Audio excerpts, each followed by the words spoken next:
Welcome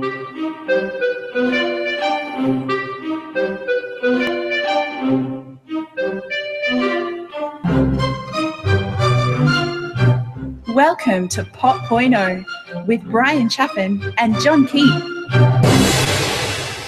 Today, Thursday, July 20th. Goodness gracious, where's the time gone? It's 2017, and this is a video podcast for the Mac Observer. I'm Brian Chaffin, editor-in-chief for TMO. And I'm John Keaton. I'm happy to see you, Brian. That's a fancy schnazzy hat you got going on there. You know, I went down to Texas, and I came back, and I just found this thing on my head, and I kind of like it. Well, if you went down to Texas proper, you came back with a shotgun, a wife, a few kids.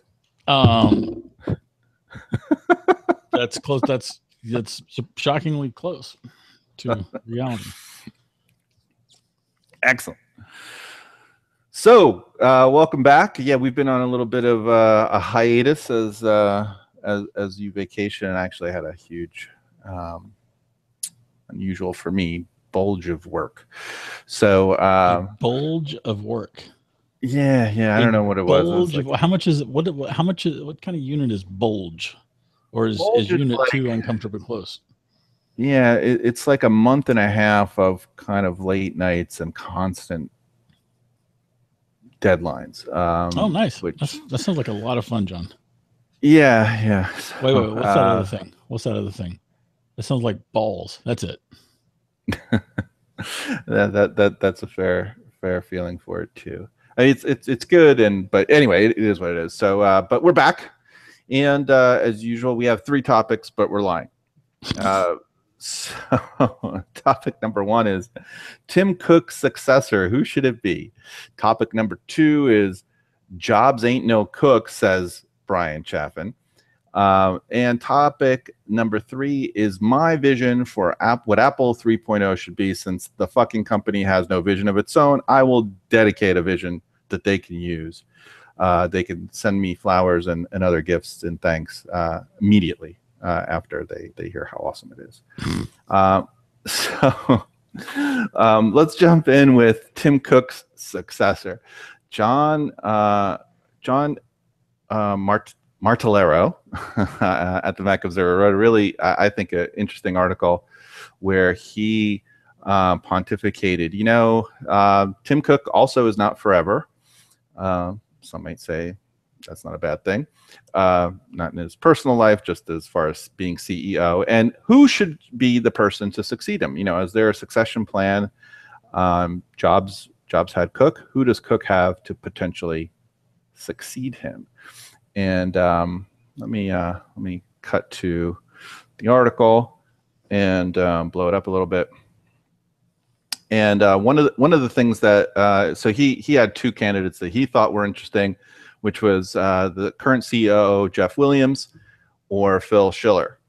I vehemently disagree with his choices there, but I wonder what have you thought about this at all, Brian? Like if Tim Cook suddenly had to go, who do you think would be a good replacement?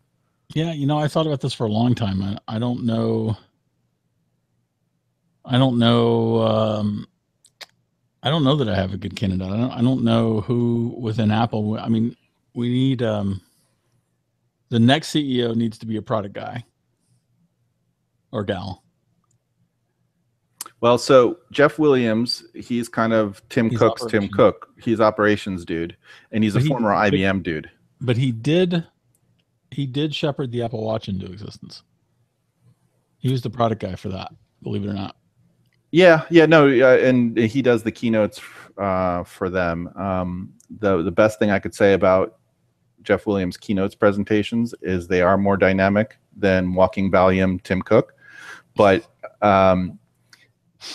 that's not necessarily saying much. He seems to know his stuff. He's a logistics guy. I wouldn't pick Jeff Williams as Cook's successor, being picked by Cook. I don't think so. I don't think he's grooming him. I don't think he's positioning him. We don't see enough of him, for one thing. So I disagree with John on that. Mark Trelaw. What about Phil Schiller? That rightly or wrongly, that between those two, Phil Schiller is probably the better choice. But I don't think he's it either. I don't think that I don't think that Tim Cook is going to put a marketing person in charge of Apple. Not with Steve Jobs' feelings about putting marketing people or salespeople or accounting people in charge of a company. Yeah, to me, Phil Schiller is a bit like Apple Steve Ballmer. Yeah, but with orders of magnitude less suck. True, I think that's true too. But I think I'd be a bit of he's not the right fit for that job. I don't know that he's never. I give him credit. He came up with, I guess, the click wheel on the iPod, which is pretty cool. I don't know that he's a man of vision. Maybe it's hidden there in the way that he presents himself. I think that Phil Schiller gets a lot more, be getting a lot more credit for Apple's advertising. Now, I know you have an issue with some of Apple's advertising, but I think he should actually get more credit for Apple advertising under Steve. I think he was moving and shaking and making things happen, and had a lot of the vision of a lot of advertising stuff that was happening even under Steve. Maybe, and that's certainly a part of kind of when you're a CEO, you got to have many hats. Yeah, but I don't know that I don't know that he's the right dude. Others were talking about Angela, and I wanted to shoot myself. I mean, Angela. No, that wouldn't happen either. She's not terrible. No, she's not terrible. She's freaking awesome at what she does. No, but she's not. CEO. Please tell me what is it specifically she's done that's so awesome? She is remaking the Apple stores, and she's doing it well, and it's working. The Apple stores are being completely. What do you mean it's working? What do you mean it's working? It was, when she took it over, it was the highest grossing per square foot place ever on earth in retail. So what? It was failing being the highest grossing per square foot retail. No, she's remade it, and they've only continued to grow. She's executing a vision for their retail. I don't understand. So please tell me please tell me what that vision is. Tell me how profoundly different it is from when she took it over. That vision is turning Apple stores into a place where people hang out. That's what she's doing that is different. You mean just like they used to with all the classes and stuff that they had way before she even arrived? More than classes, man. Don't even go. Don't even try. So then tell me, what more is it? What's the hangout? She's turning she's put retail space. She's dedicated retail space, especially in the flagship stores, into places where people can sit and hang out and chill. A lot more than has ever existed before. She has remade. She took away the Genius bar to keep that us versus them thing from happening, and change the way that geniuses interact with customers. These things are extremely important, and it is not insignificant at all. So actually, let me back up a little bit, John. To your point, she inherited one of the most successful retailing efforts on the planet, and she is reshaping it and reimagining it, and it is continuing to be awesome. That in and of itself is fantastic, but she's not CEO material for Apple. So now you get credit for not fucking things up, basically, because first of all, they're still changing things and making them better when something was already great. What did she change? What did she change concretely? Give me what is different at the store. I go into all the stores that are different. I just gave you things that are different. There's not a fuck thing different than they haven't million times updated in the past. As before she's there, they made little visual tweaks to the store a million times before that. Little visual tweaks. It's just little visual tweaks. Nothing major has changed in the Apple. So you're saying I gave them to you. I gave them to you. The Genius bar is still there. You're wrong. The Genius bar is still there. By the way, I think the screen is stuck on me. I unfortunately I have to manually switch it, so I don't know. Google should go fuck itself. They constantly change their fucking software. It's unbelievable what a piece of shit they are. So the auto switch doesn't happen anymore. I have to physically click. Oh, that's which in the middle of our yelling against one another is tough for me to remember. So in the meanwhile, she has changed the way these stores look. Why would you bother denying that? Why would you? Because I go to the 3 fucking Apple stores in Manhattan all the time, and they're visually the same motherfucking teak fucking desks, the same fucking display set up all over the place. Ooh, we replaced the plastic shit on the wall with a couple of screens. Who gives a fuck? Which again, they've made changes like that 100 fucking times before she came there. These constant little visual tweaks. Her big fucking contribution is she put fucking plants in the store. That's it.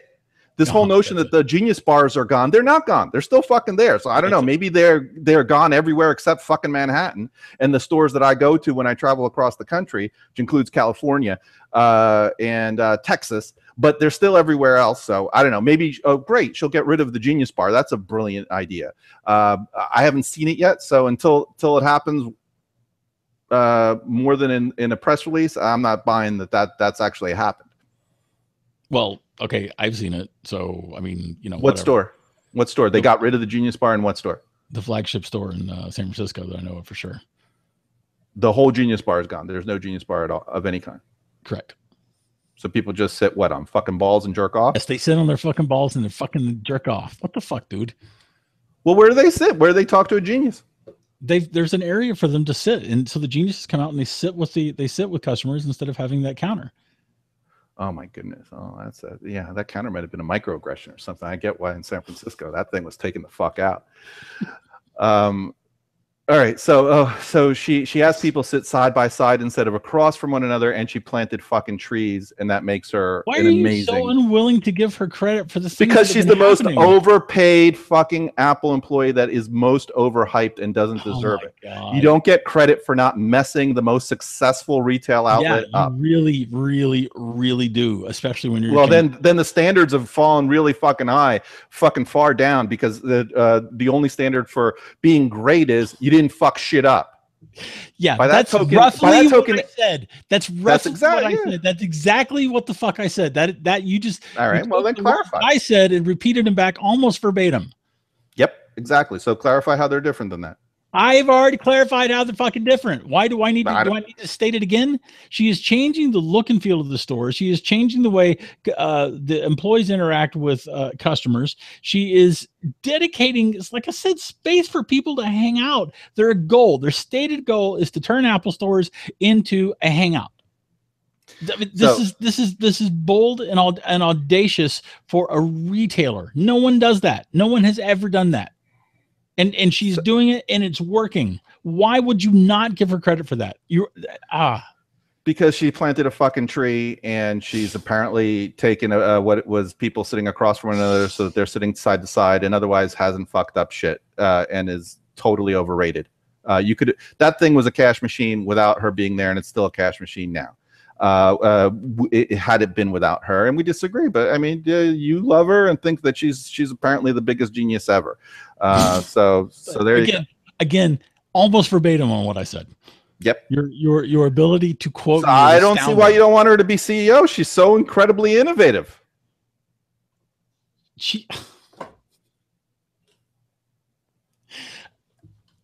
That's so ridiculous. It's not what I said. It's not what I argued. It doesn't even vaguely pertain to what I was saying. Why would you possibly try to? Well, she's just shown such gross competence that I don't understand why you wouldn't consider her for CEO. Seems very suspicious to me.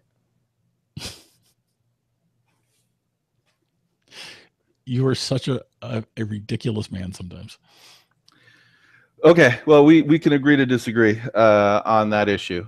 Okay, so you don't dig her for the role. I guess we agree on the fact that we both wouldn't consider her for that role. So who might you? I don't think she's a product person. Apple needs it. So it's interesting, John. So I always go back okay. Can we go back to Steve getting really sick? Sure.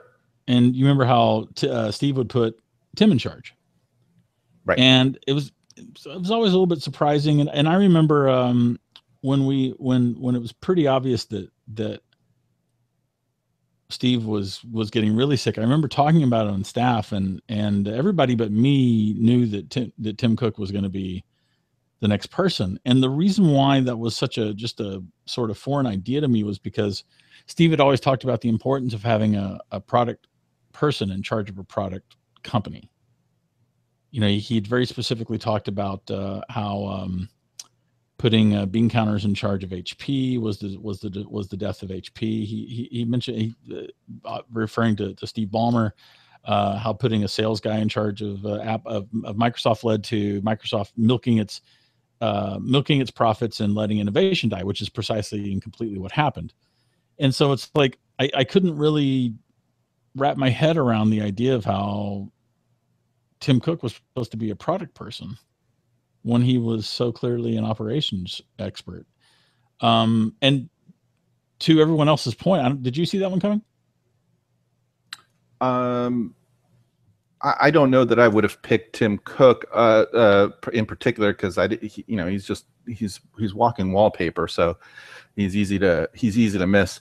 But I was not surprised by that it was someone like Tim, because the reason I think that Jobs put him in that role had nothing to do because Jobs wanted this guy to have any vision. He sure as fuck, I don't believe, wanted that. He just wanted a lackey that would do what he wanted via remote control and try to honor what was Jobs' visions and whatnot, and he would be a guy that would be totally deferential to Jobs.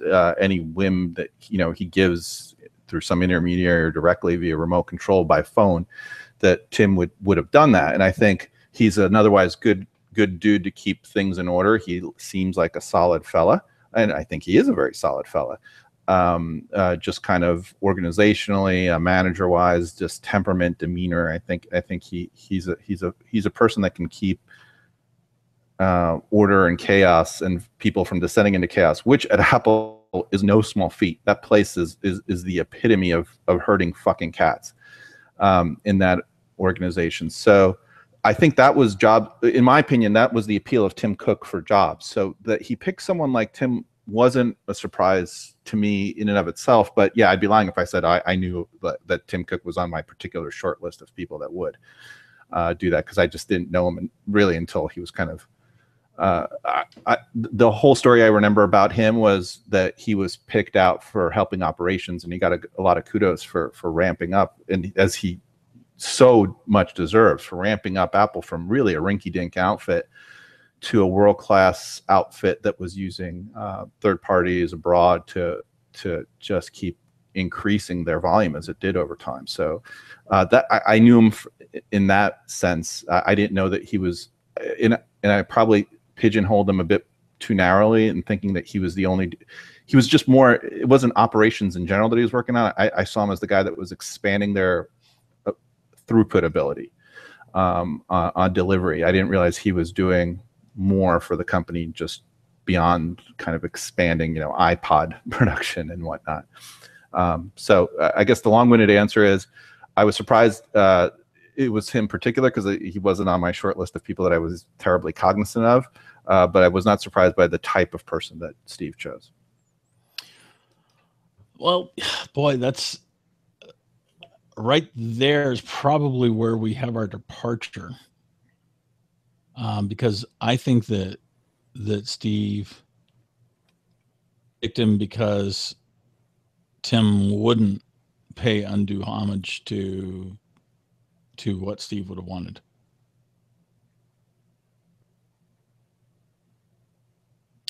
I think he picked Tim because Tim is a company that could take Apple in a direction post Steve. Yeah, we definitely disagree on that. I think that he's a complete lackey. Jobs picked him because he's a lackey, and everyone was looking at the funny monkey that Steve was shaking with his one statement and said, don't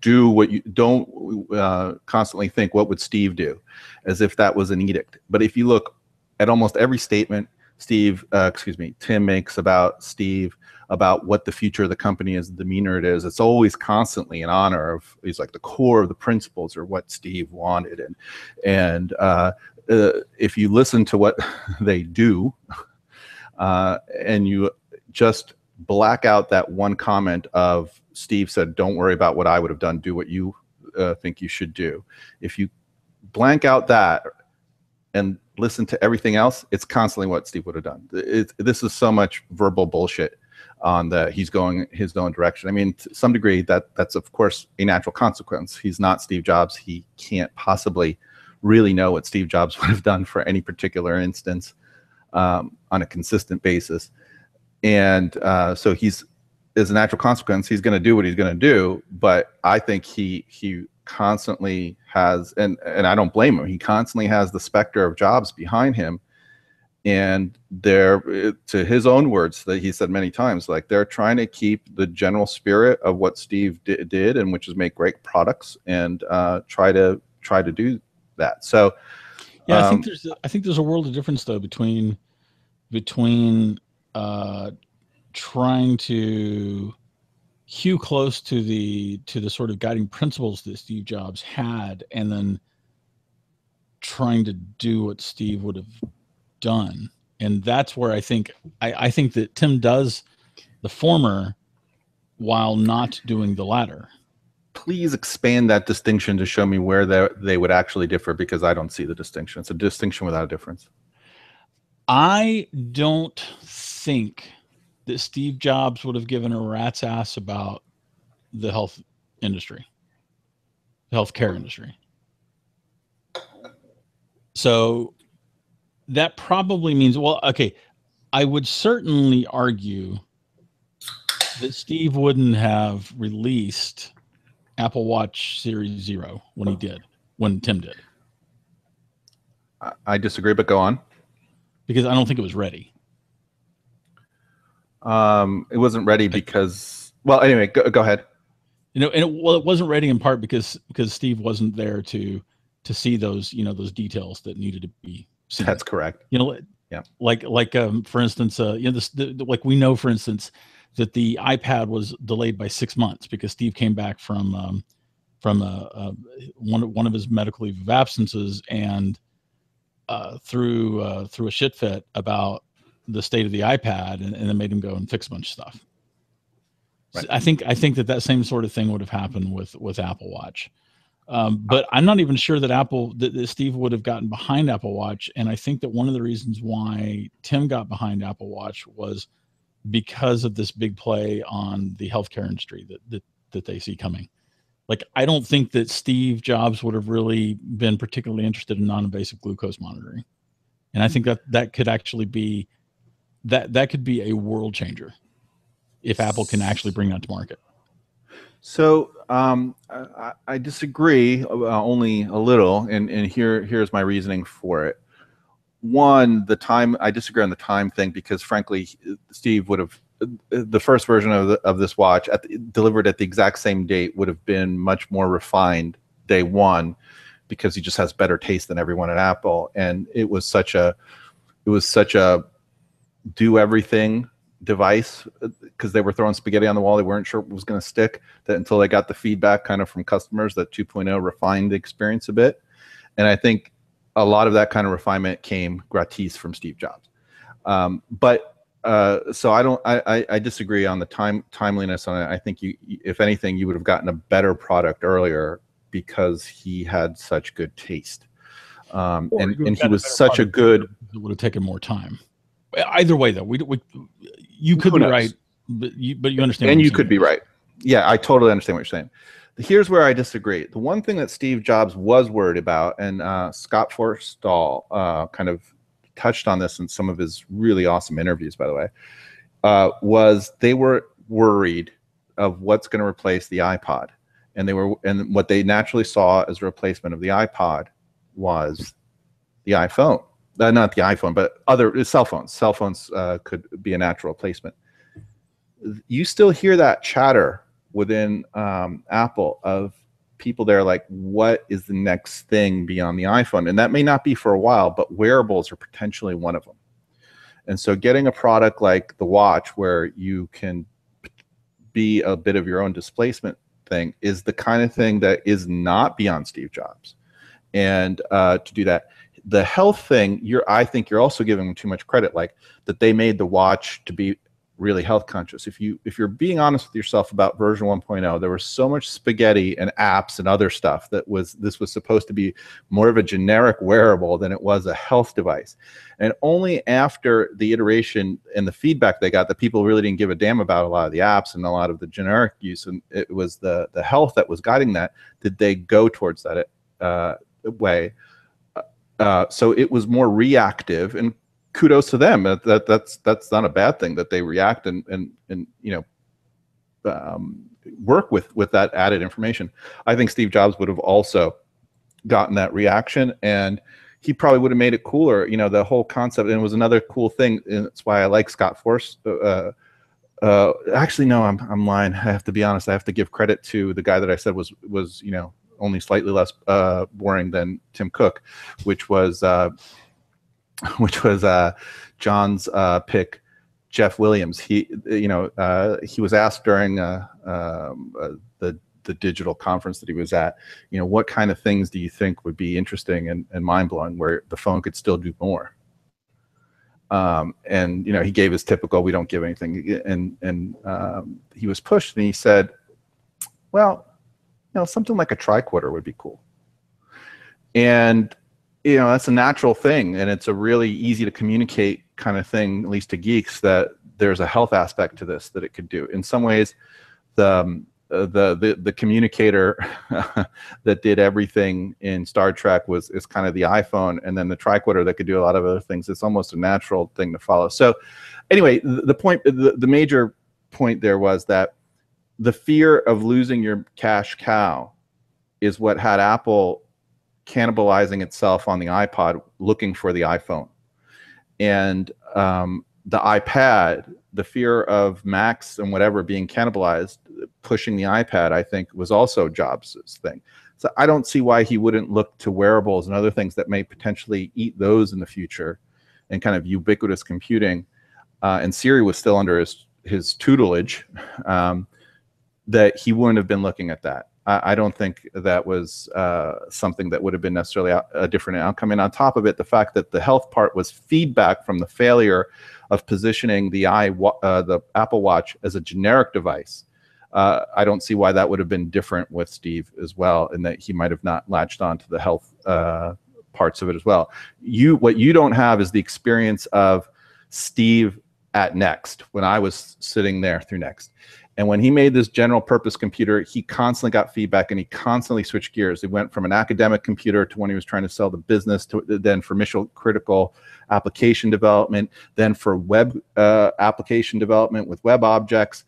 He ditched so he was constantly, when he got that feedback, he would pivot a lot more. And under Next, you got to see the failures a lot more frequently. So you got to see that happen.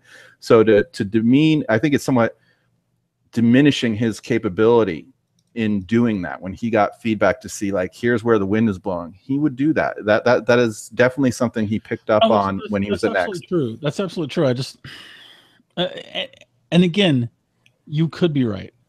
I see in particular the direction that Apple Watch has gone, but absolutely and positively the health stuff. I see that as being Tim's vision, and I think that ultimately that's going to end up I think that everything that Apple's doing in that's aimed at the healthcare industry right now is going to end up being more defining for Apple than Macs or iPhones. Maybe, but what a boring world that would be if that becomes their cash cow. Not to say that it's not cool that Apple couldn't do a lot of good things in the healthcare industry, but if that ends up being their cash cow, I mean, they're the next J&J. They kind of like, who gives a damn about that? And I think that would, so in some sense, you're right about Tim would be very different if that's where the company goes, because that is not something that Jobs would want the company to result in, right? Went from computers and empowering everyone and kind of hand communicators do that to being kind of the infrastructure for healthcare, which is awesome and important and is a disaster in this country. Stop. Hold on, back up, because there's something you said there that I think is key. You talked about empowering people, and Steve Jobs was absolutely about empowering people. I think that, like, for instance, if Apple could empower not just diabetics, but but athletes and anyone who is interested in being more healthy. If Apple could empower these people to monitor their glucose levels without having to draw blood, and just, basically having it be a daily part of their life, and having that have this enormously positive effect on the health of people, that is very empowering. I think that Steve Jobs would actually get behind that idea. I just don't know if it would have attracted him in the first place. So let me counter with, having insurance is very freeing for people that have a family and they're worried about, what happens if I die. And having a banking system that moves money from one place to another a lot easier and lets you move funds to one person and makes things liquid and lets you leverage things is incredibly empowering. It's also unfucking fathomably boring, just from a technology standpoint, even though there's really amazing high tech in all those things. It's a question of, I don't think it's a problem that he would milk money from it.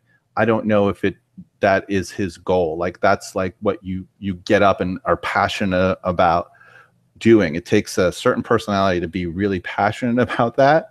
And most people are not going to be inspired by that, even though the results are very inspiring. Before you could get a mortgage, basically your best bet was to save money and hope your grandkids could, use that money to get a house, because you weren't going to benefit from it. So there are amazing things that happen with those things, but they're just not the things of science fiction, of a kid's wonder. And I see that as more the spirit behind Apple. And if that changes, I'm not saying it's necessarily a bad thing. I certainly won't be terribly interested in the company anymore, personally, but that doesn't mean shit. It just means it's different in nature. And so in that sense, you will be right if they go that, versus if he's I think Jobs would have totally been opportunistic to take advantage of, like, hey, we could do a lot of good. And I'm not saying that in a cynical way. He would have been happy to do a lot of good, but I don't think doing that necessarily is what gets the juices flowing to a person like Steve and kind of bigger tech visionaries. I agree with that, which, by the way, is one reason why I made the argument that Steve Jobs is no Tim Cook. So yeah, go on. I want to, not knowing anything about that statement, I just am disgusted, want to spit generally right at your feet for making it, because what it implies in so many ways is like Tim Cook isn't the turd off of Steve Jobs' ass in value to this world, in my opinion, on a relative scale. So like to do this ironic, oh well, you're no Jack Kennedy kind of reverse kung fu onto with regard to Tim Cook versus Steve Jobs is just offensive to every fiber of my being, but maybe there was a context to it that was much more reasonable than I'm imagining. So I'm curious, what was the context of that? Yeah, probably not. I'm sure you're going to manage to really be offended by all this. So the quip came while I was speaking at MacStock this last week in Crystal Lake, Illinois. And my topic was these Apple times, they are a changing, and that was just sort of a bullshit catch-all title so that I could talk about whatever I wanted to come the day of the event. What I ended up talking about was sparked in part by that Scott Forstall interview, the speaking thing that he did at the Computer History Museum. Did you watch that?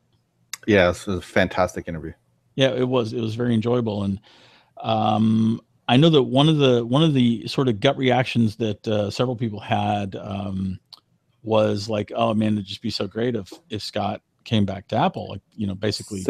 So it's funny, Rick Allen in the chat it basically said Forstall should be the next CEO. Yeah, and that's really true if you want Apple to stay the Mac and iPhone company. And that's the thing about Scott. If you want Apple to keep this sort of computing centric vision of computing devices, Scott Forstall would probably make a great CEO. Although since he's been spending all this time doing Broadway, like, I fear that I fear that a lot of the skills that he had are skills that maybe, like, if you don't use them, you're gonna lose them. You know what I mean?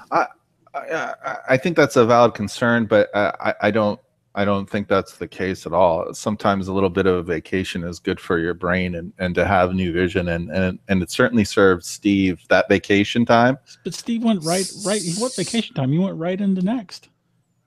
I guess it depends on what you consider right into it. I think there was a gap. If you ever watch the videos where, like, for a year he was in the wilderness on, like, what they do about that, and there was a lot of brainstorming that went on and a lot of picking shit out of your own ass before they figured out what was the tangible thing they were going to go after. Right? He's out in the '85. The computer comes out, or at least the version 0.8 of the computer comes out in '88, and a full year of that they had no fucking clue. I mean, some of the if you listen to some of the things that they were considering during a time before they came up with kind of the Unix and mock background on that thing, it was all over the map. So there was a year of brainstorming, shall we say. But yeah, it's very different because he was driven from the very get-go, right? He wanted to show up the world still. Whereas, as far as we know, Forstall is on vacation. So you're right. The nature of his vacation and Steve's are very different. And maybe it's not fair to call Steve's, when he went to start up the new company, vacation. Well, yeah, for a year. Fair. It's probably not fair to Scott either. He wasn't necessarily a vacation by choice. Yeah, it wasn't vacation by choice, but at least from during the interview, he kind of said, I think at least this is my recollection, was that he kind of said that, yeah, he enjoyed touring about and seeing the world a little bit as well. I don't think that his tech acumen's gone down, but you're right. Some of these things might be not bicycle-like, that you don't just get back on the horse again. But I don't know. Be that as it may, Scott Forstall is clearly a remarkably talented individual, and I'm sure that if he was chosen to be CEO of Apple, he would give it he would probably do a really good job. The point that I made in my presentation, John, is that I think that Scott's vision is smaller than Tim Cook's vision. Okay. I think yeah, I was going to ask you to compare and contrast how they're different in scope. Well, I mean, Scott Forstall is a software engineering genius who was focused on big problems with small products. And when you look at what Tim Cook has done, and this is where I ended up quipping that Steve Jobs was no Tim Cook. Tim Cook is leveraging Apple's enormous fortune and enormous cash flow and focusing on some issues where that I think will eventually dwarf iPhone, in particular ride sharing and the healthcare monitoring and possibly home stuff, but I don't know. That there's that whole thing that Phil Schiller talked about where Apple wants to be where we live our lives. I forget the exact quote. Do you happen to remember that?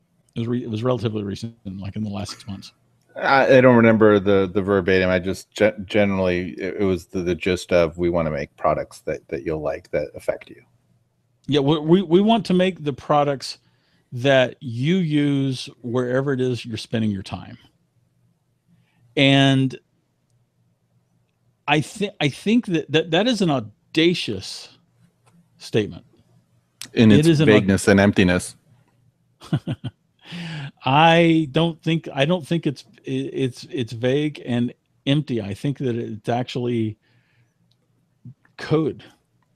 And I think that it's code for Apple wanting to be this enormous company that, again, that dwarfs the current size. And I think that the healthcare stuff, the ride sharing stuff, and possibly the AR stuff, but that is probably a much longer play. I think these things are going to end up being absolutely huge, and that's where I think Tim Cook has his vision. So his vision is by looking at what other fucking people have already done in the Valley that might be big revenue streams. And he has a huge fucking bank account now, so he can play VC and try to buy in with chips into those existing visions. It's totally derivative shit. And to think that wait, hold on. How is anything to think that Steve Jobs and Scott Forstall couldn't, with a huge bank account, play VC through Apple and buy into these other things is completely unrealistic. That's what I think about your comments. They're just total blah blah blah blah blah. It's totally seeing puppies in the clouds and saying there's a grand vision for a guy using barren platitudes. That's what that is. How is what Apple is doing in the car space and in the glucose non-invasive glucose monitoring space, just to name two of the biggest ones that we know about? How is that derivative in just VC throwing money at stuff? Because there's 15 other companies that were in on this as they were on AR and VR before them, and it was clear that this was going to be something, and so they went to it. But I guess somewhat defend Tim, that's also the case with regard to phones, right? And the iPod. These guys took the temperature and saw where the wind was blowing and said, why don't we get a piece of that? So thinking that Tim Cook is somehow special because he's picked out these cash cows that he wants a piece of as being something unique to Tim Cook is totally unrealistic, because it's something that Apple's done before Tim Cook. How did I say that it was unique to Tim Cook? Why do you do that? Well, you're giving him credit. I'm giving him credit for having the vision. Show me the other person that has the vision. Show me. So great. Who has had the vision to do what Apple's doing? You didn't want to know who's had more vision. In the meantime, someone like Elon Musk has had some vision. He's been pioneering and trailblazing shit by himself. And then everyone decides, oh, that's a really good moonshot. I'd like to get a piece of that. But those are the guys that are actually generating vision. And it sure as fuck isn't Cook. Cook's that he may get into an Uber type industry when Uber, Lyft, and probably half a dozen of others exist, and his major accomplishment is throwing money at some Chinese version of Uber is fucking innovative. And he's not even developing. No credit for the iPod, and Steve gets no credit for the iPhone. And I mean, because again, these things already existed. So my point about that is that I don't give Tim Cook credit for playing VC, and I don't somehow say, oh, that's an impossibility for Scott Forstall to play VC and pick on those things. The question is, what do they produce? What do they produce? You're taking everything that Apple is doing in cars and you're reducing it to the investment that Apple made into Didi. That's what you were talking about. You were talking about these car rental things. So I'm like, I don't see anything particularly. Okay, all right. So let me back up. Tim Cook talked about the intersection of three things: electrification of vehicles, autonomous vehicles, and ride sharing. He said that these three things are happening at the same time, and that he finds all three of them very interesting. So the shorthand version of that is that Apple is going to have its own fleet of autonomous vehicles that are being shared. Maybe. I think that that's the case, and that is not just throwing money at Didi. That's everything that Apple's doing to develop its own systems. Didi is a small part of that overall play there. Within 10 to 20 years, I think that the vast majority of cars are going to be owned by large companies. My point, though, is let's assume that's true. I don't see why Scott Forstall is incapable of doing this when Tim Cook is, when they've done this kind of stuff, even with Scott Forstall there in the past. This is not something new that's unique to Tim Cook. It's something that Apple has regularly done. And between him and Forstall, I mean, he really doesn't deserve to kiss Forstall's ass, because Forstall was there and he was one of the major pushers of the iPhone being its own little mini computer and being a reduced version of Mac OS. And that took some balls to push that agenda, and he was the one that made it real. Well, not he alone. Obviously, there's thousands of people, and he was properly gracious as he should be in thanking. But you know, that was part of his major vision as the different things competed. So you know, there's a track record between the two, and I think the much more impressive one between being the vision on the iPhone and being the vision on the Apple Watch goes to Forstall. You are entitled to believe that. To wit, not to wit. Let me actually explain. Looking at it from your perspective, I would completely agree with that. I think that there is more that is happening that we have not yet seen. That is, in part, why Apple took its eye off the ball on iterating products, and that when those things come to market, they're going to be game changers and possibly world changers. They haven't yet. They haven't yet. And so, to your point, Scott Forstall has the better track record. I agree with that. So, from a product standpoint. So, you know, you rightly criticize me for having a tinfoil hat on quite a bit. And considering that, you would think that you might take a different tact, which is they took the eye off the ball because they were fucking grossly incompetent and took the fucking eye off the ball. And you don't have a conference about a goddamn Mac Pro being 4+ fucking years old because you were just too busy to think about it and remember it. You just fucking fucked up. And that's fine. Sometimes people fuck up. Steve Jobs fucked up about the CD-ROM and burning and shit, and you just say, I fucked up. I got my eye off the ball on that. But you're going the more complicated route with some unforeseen power out there. Is really they were just so into making cars that, you know, brush my teeth and ass that they forgot about the fucking Mac Pro. And despite being someone that criticizes others about having tinfoil hat conspiracy theories, you decide that's the more reasonable and rational potential out there for why they fucked up on updating Macs. Did I get that roughly right? No, I think it's exactly what you said. Not even the tiniest little bit is that even vaguely correct. But you know, whatevs. It's about okay. Par for the course. Well, whatevs. Right. All right. So listen. All right. So to poke holes in my own theory, Apple has to show us the money, so to speak. You know, there's a lot that what I'm saying. There's essentially a little more than faith on my part. I believe it's more than faith. I think that I've looked very, very carefully at Cook Code, at the things that Apple has actually done, the things that we are being told, and I think that my conclusions are very sound reasoning from a lot of little pieces. A, I could be wrong, and B, Apple actually has to make it happen. And so I'm gonna that we still have to see that. I'm going to agree with you. I think that there are a lot of bits and pieces, and your analysis is very, I don't mean to demean it. It's actually very good, and there's a good chance you might be right. I'm just saying it's a little bit ironic when you throw about the tinfoil hat shit, that you've got to agree that your little pieces are on the weighting of the probabilities is more on the tinfoil hat side than it is on the simple answer, which is they just fucked the fuck up. And I do think that, you know, but that actually, hold on, John. That doesn't make any sense. It doesn't make any sense for Apple to have just fucked up. There's no reason for Apple to just like forget about it. Because Apple's never just fucked up ever in its history. No, but not for something like this. I would argue, John, that only something pulling their attention away would allow them to become so careless with the Mac and iPad product lines. Yeah, probably their yachts. So whatever. We're not going to agree on this apparently either. So fair enough.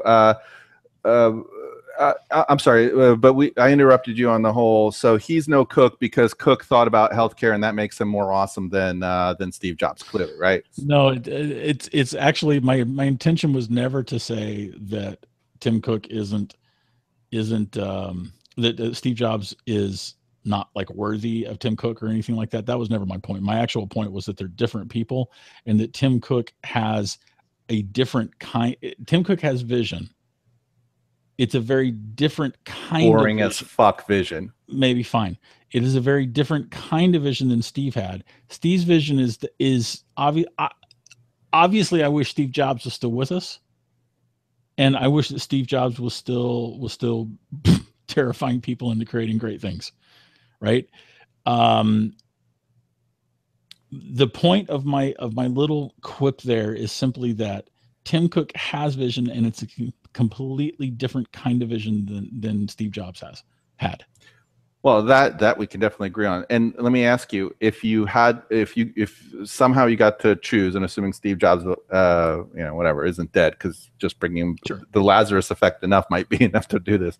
But if you got to pick between the two, would you have to think about it long? No, and who would you pick? Steve Jobs, please. The man is. All right. It's I not mean, even close, right? It's not even close. Right. But, okay. but no one is. I mean, no one is close, and that includes Scott Forstall. That includes anyone else. I mean, Steve Jobs, Ford, Da Vinci. It's like, I mean, you get these once in a century, once in a 2 century kind of people, and Steve Jobs is one of those.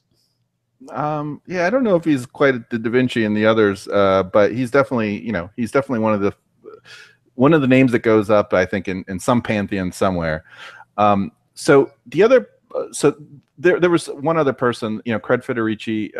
He's an ex-Nexter, as is Scott Forstall. So they have this huge history of being in a mire of shit, which is important, in my opinion.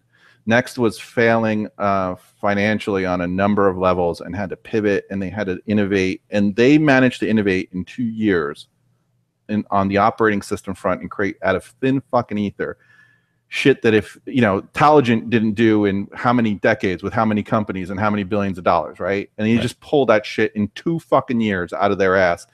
So they were part of something like that makes it different, makes them different fundamentally than the other people we have, like Jeff Williams. So Craig Federici is the only one at Apple, if you're picking from within, that I would go for. Scott Forstall, in that interview that he did, gave me more excitement about tech in 40 minutes of that interview than the entire history of every Cook keynote ever. He was more dynamic. He had a better mastery of technology and concepts that he demonstrated in that little bit of time, off the cuff.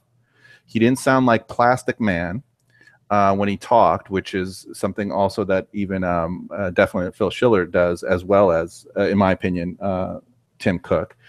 And he just seemed like an engaging dude, and I could totally see how that guy would be a major, unbelievable asshole. And on the other hand, the company was run by a major unbearable asshole for quite a long time, and it did okay. So maybe the company needs someone that's an asshole, and I'm taking this part from you, which I thought was super good analysis. A guy like that, he's hungry, I think. Unlike Phil Schiller on his fucking yacht and a lot of these other dudes on their yacht. And if it pisses off Johnny Ive and he doesn't come back, I got news for everyone. Johnny Ive hasn't been fucking around in a long time, doing shit in a long time. Maybe they need some new blood on that. I think design-wise, as awesome as Johnny is, if it were push came to shove between the two at this point, I'd go with Forstall. But the big wild card is well, there's many wild cards, but 2 of which jump to mind is he genuinely hungry? Because if he's not, I don't need another fat cat sitting there not doing shit.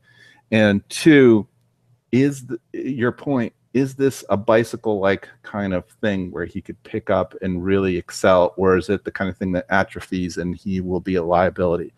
And I don't know. I don't know what those things are. So the safer choice, in my opinion, would be Craig, because Craig, I think also, he's an ex-Nectar, has vision, has dealt with fucked up adversity, and done amazing things.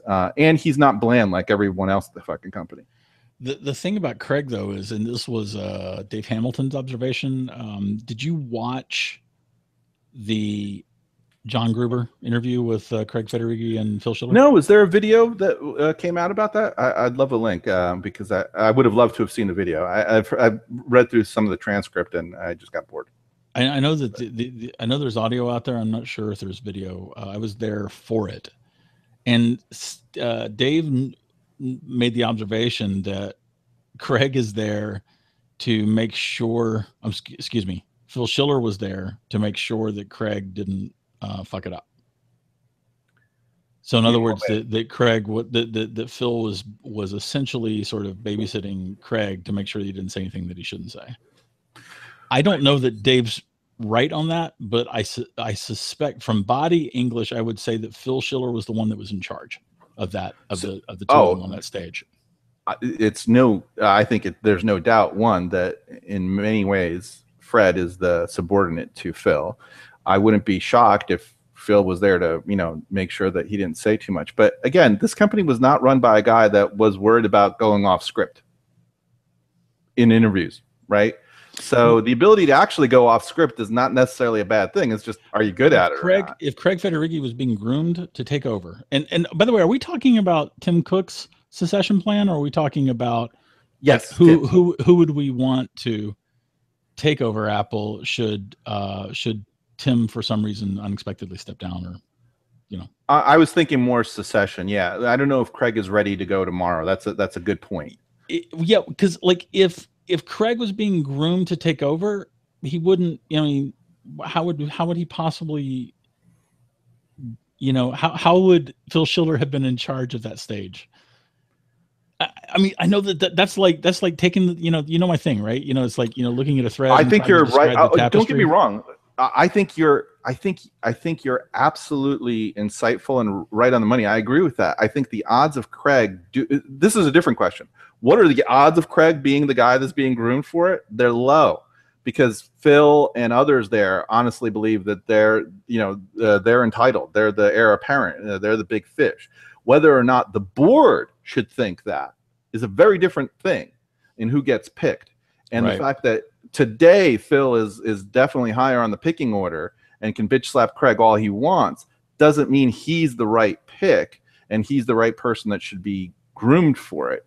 But yeah, I agree with everything you just said. I think you're right on the money that if you had to pick who's bitch on the pecking order there, it would be Craig is, you know, subordinate to Phil for sure. So I agree. I agree with you there. Yeah, yeah, and I don't. Yeah, we doesn't mean that's who I want. All right, so we've kind of banged on this horse quite a bit. This is a more interesting topic than I thought it would be, since we disagreed about almost everything. Can I summarize it with, there is no heir apparent? Like, if Tim's grooming someone for leadership, I don't think it's obvious to those of us on the outside. Oh, so I will agree with that. But if I had to pick amongst all, it's funny. We're going round in circle. I'm going to go round in circle. Even though I didn't like John's picks, I think he's right that Jeff Williams or Phil Schiller would be the most likely if, like, you know, Tim got hit by a bus tomorrow, to be the people to fill in for it. I think there's a different question on who should be the person that's groomed to have a real awesome product vision that has tech intuition in their fingertips. And it's kind of like, well, yeah, Steve Ballmer was the clear heir apparent after Bill, but, you know, someone like Satya, I don't know if I'm pronouncing his name, Nadella, the current CEO, in my opinion, and I think a lot of others, is about 1 billion times better than Ballmer and should have been the kind of person that was picked. So the fact that if someone gets hit by a bus and, you know, one of these two guys gets picked is not what we should be hoping for and trying to English the board with. Like, if enough of the press pick up that Craig is the better choice or Scott is the better choice, that pressure has an effect on the board. They'll always do the most cowardly thing possible. So if they was hit by a bus tomorrow, they'd go with the safest choice, which is either Phil or someone like that. But if there's enough voices over time pressuring for that, there is some sway and power you have to English that. And I think it could happen. I think that partly was what happened with Satya, right? When the pressure got overwhelming against Ballmer, the board had to pick someone that was more palatable to a lot of people. And I think it ended up being a great thing. But I agree. I don't know who would be the pick if it happened tomorrow. I think John's analysis is probably the right one, that the board would go with the most cowardly thing, and that's probably what is the current plan. Whether or not that's the healthiest thing for Apple is a different, I think, topic. So there you go. All right. And if I had to choose, it would be either, well, my number one choice would be Elon Musk, assuming he had a passion for this, which I don't know if he would, which is a very fair point of yours. Second point would be they need an asshole like Scott Forstall. And the third choice would be, if it had to be from internal from Apple, it'd be Craig. I can't really fault it. Okay, doke. So we've agreed to disagree on a zillion things, and that topic took way longer than we thought. Topic number 2 is well, actually, to our credit, we killed 2 birds with one stone, because we tackled the second topic, which was jobs ain't no cook. So topic number 3 is Apple Vision 3.0. Since Apple has no fucking vision, I decided I would have one for them. That's very, very kind. You ready? You were gracious. And humble and modest. Yes, is also important. And handsome. And fucking, hey, you are my best buddy. I love you. So I've been thinking about a couple of things. Let me start with where I got pissed off, because it's usually the genesis of many cool ideas. I think not just for myself, but for many people more talented than myself, is they got pissed off about something. Did you know that this is a fact? People on their iPads don't want to see what the weather is. People on their iPads don't want to check their stocks. People on their iPads have no use for a calculator. People on their iPads have no reason to do maintenance on their Apple Watch. Apple for forever has decided that on your iPad, you don't need those apps that are on the iPhone. And it's fucking just crazy moronic. I mean, those apps clearly need to be on the iPad. There's no reason not to have them. There's no reason why I have to change the cities I like on weather.com on the weather app on my iPhone, because that's the only place I can goddamn add something, which will affect my notifications panel on my Mac, and maybe something on my iPad that comes up as a widget but not a proper app. Like, there's no reason for it. You actually have to work hard to keep that app off the fucking iPad. And why don't we have a phone app on the iPad? I get calls on my iPad all the time. I answer them. Why can't I generate calls off that, even if it goes through my iPhone? And that got me to thinking too, is like, why don't I have these fucking apps on my Mac? Like, I'm interested in weather and managing stock lists on my Mac too. Like, what the fuck is wrong with Apple? Like, they actually have to work hard. The libraries are there. They could just recompile this so that it would run on all these different things. And it's just this weird kind of brain fart that they have, that they're not releasing these apps across different contexts that someone may want to work and still have access to these things. And that got me thinking about, you know what? If I had my iPhone apps and iPad apps running on my Mac, that would be pretty awesome. And I don't mean just like a widget. I mean like a full-born app. Why can't I run the weather app or whatever it is? Why can't I run an app to manage my watch on my Mac? It's got to be more powerful potentially, if you do it right, than it is on my fucking phone to manage that stuff. Why can't I just double click it and if they were the laziest motherfuckers ever, don't change a thing, just have it come up in a little, rectangular window, just like my iPhone, and I can manage that. And what that does is it implements step 1 towards what their vision should be. And their vision should be ubiquitous, intelligent, helpful systems. Whatever the device, that you should have access to your stuff and your computing needs to be served wherever you go. And it also makes it a natural implementation of touch on a Mac, assuming you have the right hardware, like say a Surface Book where you can flip the screen and start using it as an iPad. If you just launch an iPad app on that, or an iPhone app, it's just taking up a little part of your screen, and you could just tap. Then all of a sudden touch makes perfect sense, because it's the exact same touch you would have on an iPad. And within that app, you can do that. But now you're empowered, because you could run one iPad app here, one iPhone app here. You can copy and paste and do stuff between them.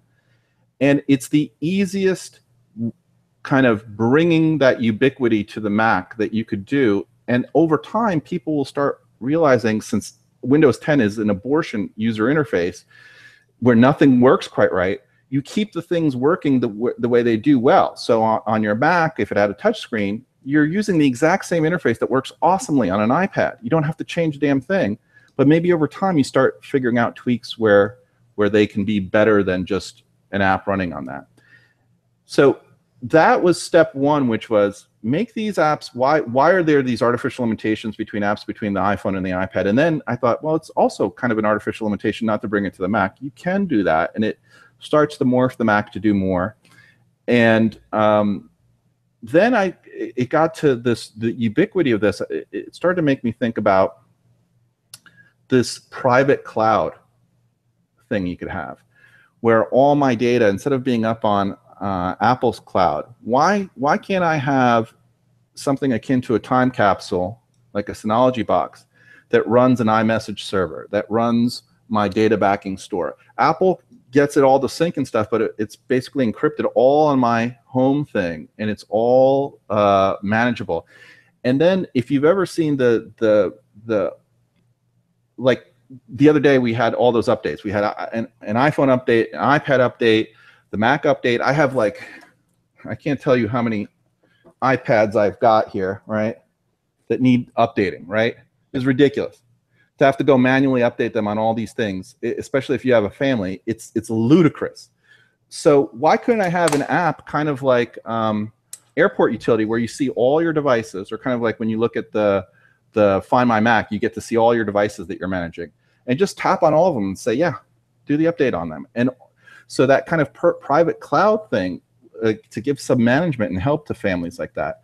And that starts bringing this kind of ubiquitous computing vision, right? Like when the Files app comes out in iOS 11, all of a sudden I'm going to be able to have my personal cloud on my Synology, all the files sync to my iPad, hundreds of gigs of data. And if I change something on my Mac working on it, it will sync onto my iPad and vice versa. And it will all just happen magically like that.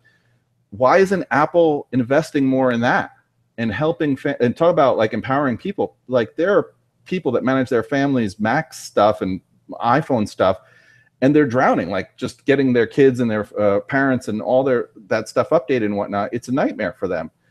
If you start thinking about this as a universal access to your stuff anywhere, anyhow, it starts to have, I think, a much more cogent vision, and something Apple, as far as we know, has managed to avoid, like picking every spot with the Apple TV and the time capsule, and managed not to see yet.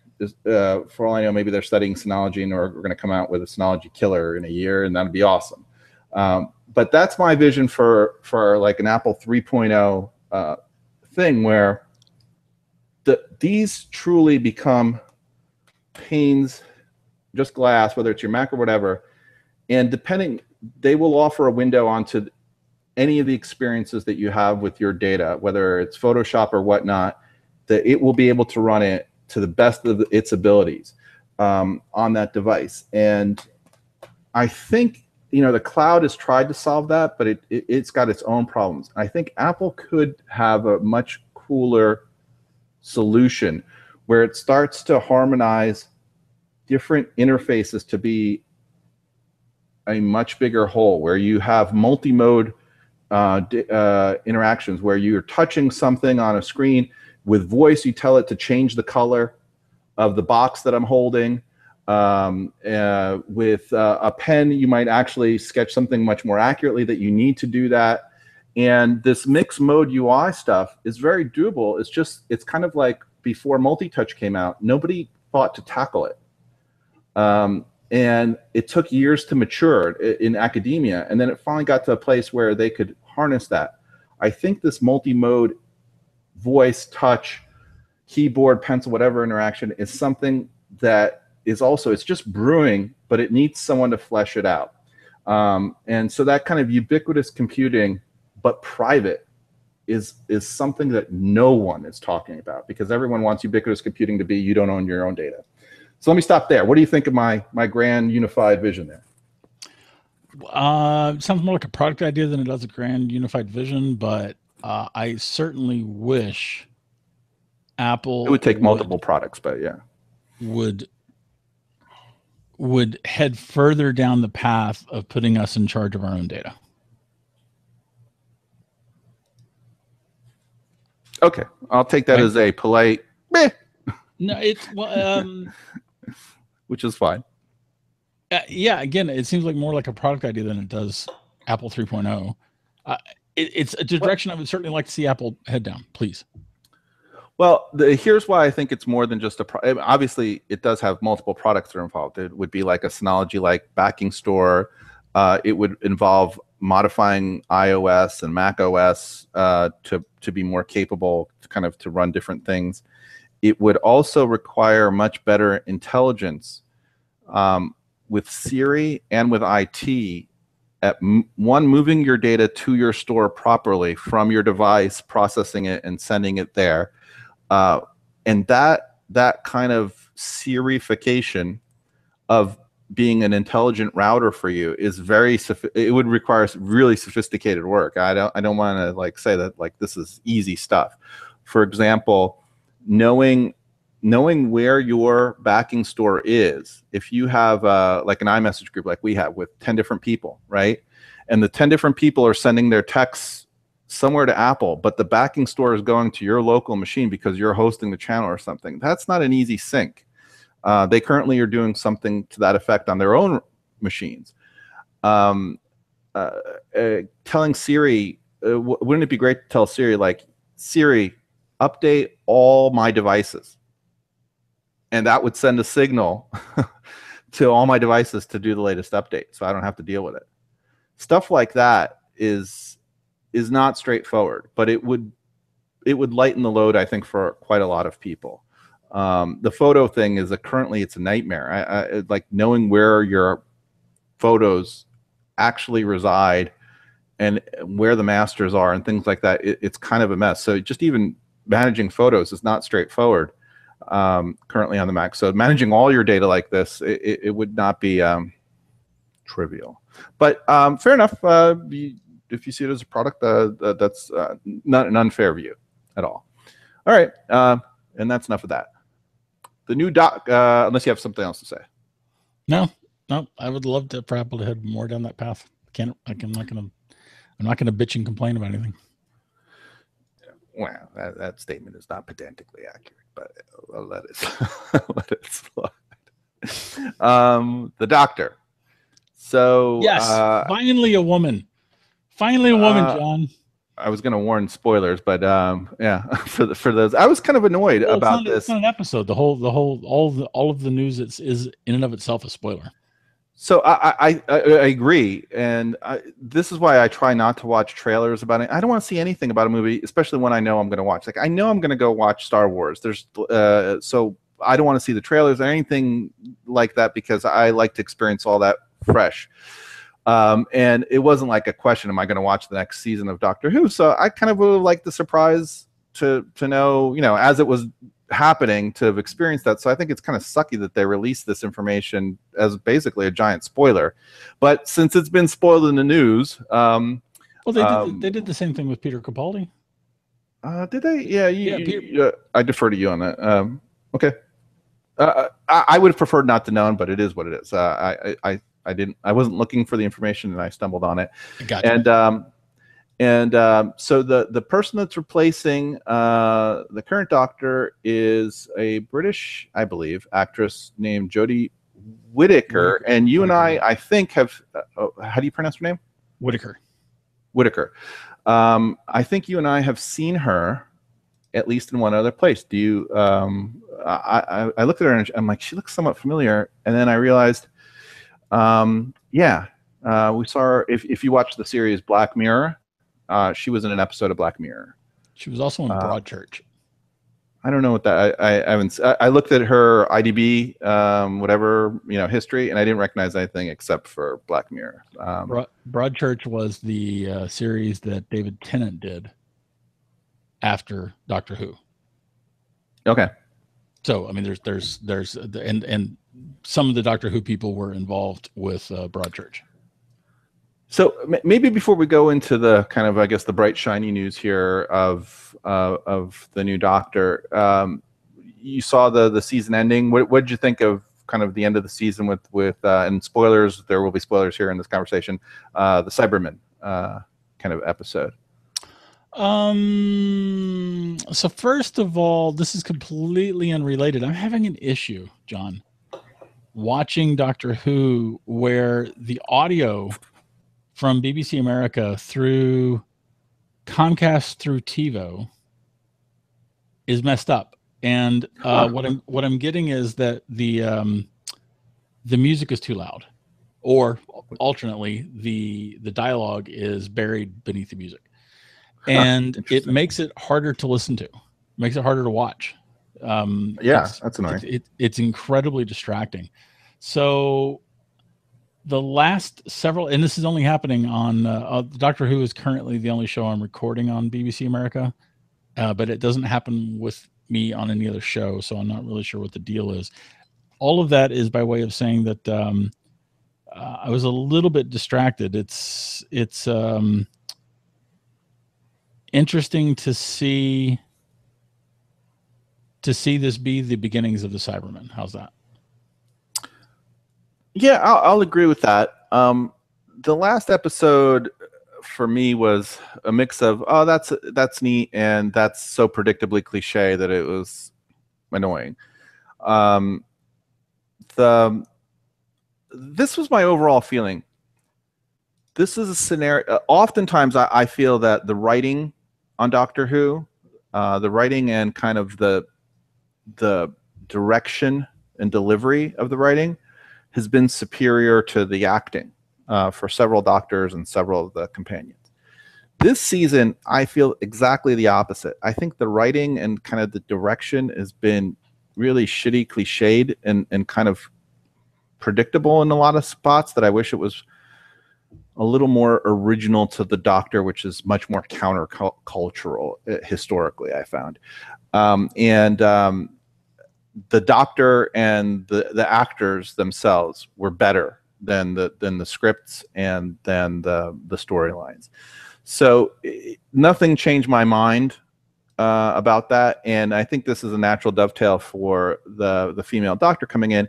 It was pretty clear from a lot of the cross-gender Missy and Master talk that there was a lot of allusions to the Doctor being potentially female at some point, or maybe in the past. So when now that they've announced that it's a woman, it wasn't terribly shocking to me. That I think they foreshadowed that quite a decent bit. Well, so I'm by far a Doctor Who expert, but my understanding is that it has been established canon that Time Lords could regenerate as either sex for quite a while, for years. So having the Doctor be a woman really is not. It really shouldn't be a thing. I'm really not terribly worked up about it one way or the other. I think it always falls on the individual actor or actress. Yeah, what I want to know is, how is Jodie Whittaker going to be as the Doctor? If she's right, great, I will be excited. So this is not unusual. I'm very kind of wary of every new Doctor, and every new Doctor, I think, yes, with the exception of Hamster, when they first came on, I was like, I don't like you because you're not what I'm used to. And I forget. I always forget Hamster's name. He reminds me of Hammond from Top Gear, so I call him Hamster, even though that nobody else does. He was the one before the last one. Matt Smith, I guess. He's kind of mousy. I don't know. I don't know. He looks much more like Odo from Deep Space Nine. Well, you know what? We do have this device that would let us answer these questions, if so long as our laziness overcomes our as long as we could overcome. Let's see. The previous Doctor was Matt Smith. Yeah, I'm not a fan of his at all. I love him. I think he's amazing. He's amazing. Yeah, we discussed that. It was. I have, by the way, a little Easter egg. The 10th Doctor was David Tennant. Yeah, so I call. I don't know why I call him. Like I said, for some reason he reminds me of Richard Hammond from Top Gear, who's kind of mousy looking, and they call him Hamster for that reason. 2 Doctors ago. Yeah, was that 2 Doctors ago? Yeah, it was David Tennant, and Matt Smith, and then Peter Capaldi. Right. So, anyway, with the exception of him, every other Doctor I've always been grumbly about when they announce the new Doctor, and I'm wary, and some of them have turned out to be justifiably concerned, and some of them have really surprised me and been great. And unfortunately, I think the current Doctor I think there was enough backlash when he first came out. In the first few episodes, he was just, it seemed like just over the top, overcompensating for I don't know what, and he rubbed, I think, a lot of people the wrong way. And then throughout this season, he just was charming. I really liked him a lot, and I feel bad like that he's gone. Yeah, I don't know. Well, we'll see how good she is, and how good the companions are for her. That's all there is to say. You know, I wish her well. Good luck. It's not an easy role to step into with all the history behind it. And she has an enormous. She's going to be subjected to about 10 times the level of scrutiny because she's a woman. Yeah, I suspect you're right. But again, I think it comes down to just how good the performance is or not. And it's not, I don't think it's a terrible risk on the part of the producers to give this a shot, because it might be great. It just depends on one, a lot of it, the scripts and writing, but 2, a lot of what she makes her performance at. The one thing that will be interesting for me to see how she surmounts. There's this transition period when there's a new Doctor, and I may be seeing puppies in the cloud here too, to be fair, but it seems to me that when the new Doctor is birthed, or whatever you call it, right, regenerated, that Doctor for a little bit, for maybe 2 or 3 episodes, tries to follow the affectation of the previous Doctor.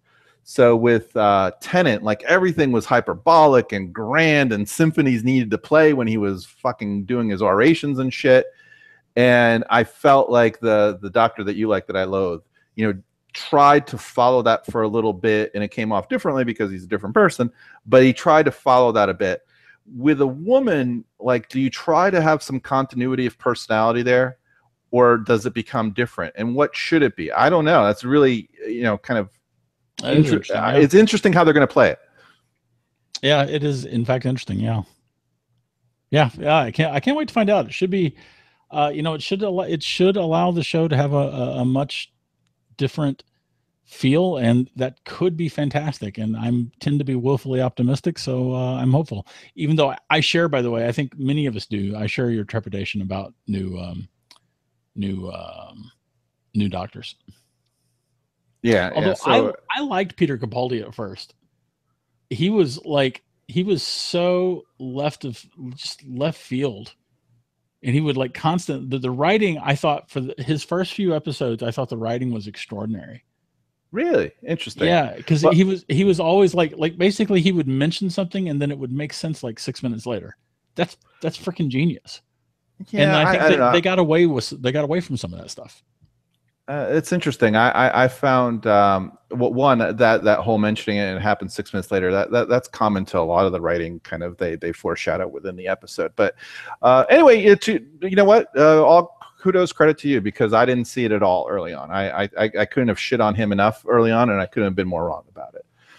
So there you go. All right, giddy up, right? Yeah. I got one tip for people, quite literally in this case.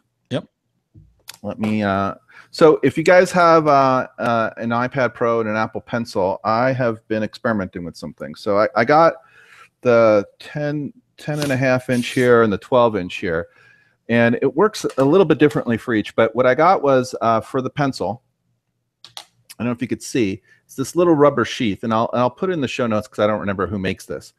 This magnetic sheath, and you can see it has a ridge on it, and it magnetically will stick, and it sticks better to this side of the iPad for some reason than the other, which is weird because the other side is what has the connectors for the smart connector for the keyboard, but it's weaker on this side. It'll still hold, but it's weak.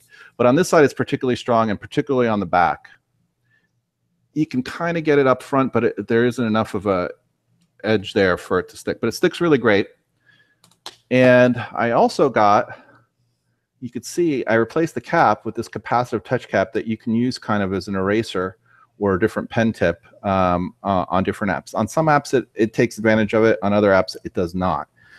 And a little cap holder. So when you take it off, you won't lose the cap.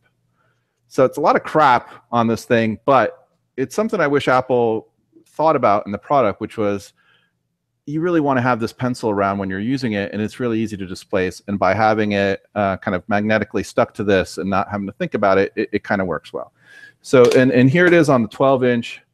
And here on the 12-inch, you could see the one nice thing is even on the front here, right along the border, it sticks super, super well. It also sticks well on the back side too, but on the 12-inch, it's pretty good.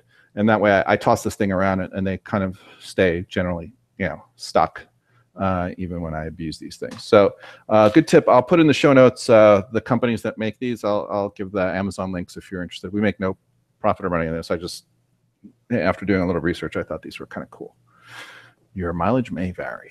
Indeed, indeed. No, there's a lot of interest in getting those, getting the pencil to stay with your device. Yeah, I wish Apple did something a little more thoughtful there. But anyway, I agree. All right, and on I guess thanks, Brian. Welcome back. Good to see you, John. Yeah, thanks. It was good seeing you. Apparently, we missed arguing with one another quite a bit because we filled a good bit of the show with it, which is always fun for me. I love debating with you. So, thank you. Genuinely my pleasure to do so. So, why don't you say your goodbyes and I'll say mine.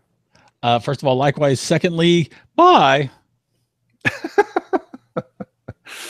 And on that popular series of topics, thank you, and we'll see you next weekish.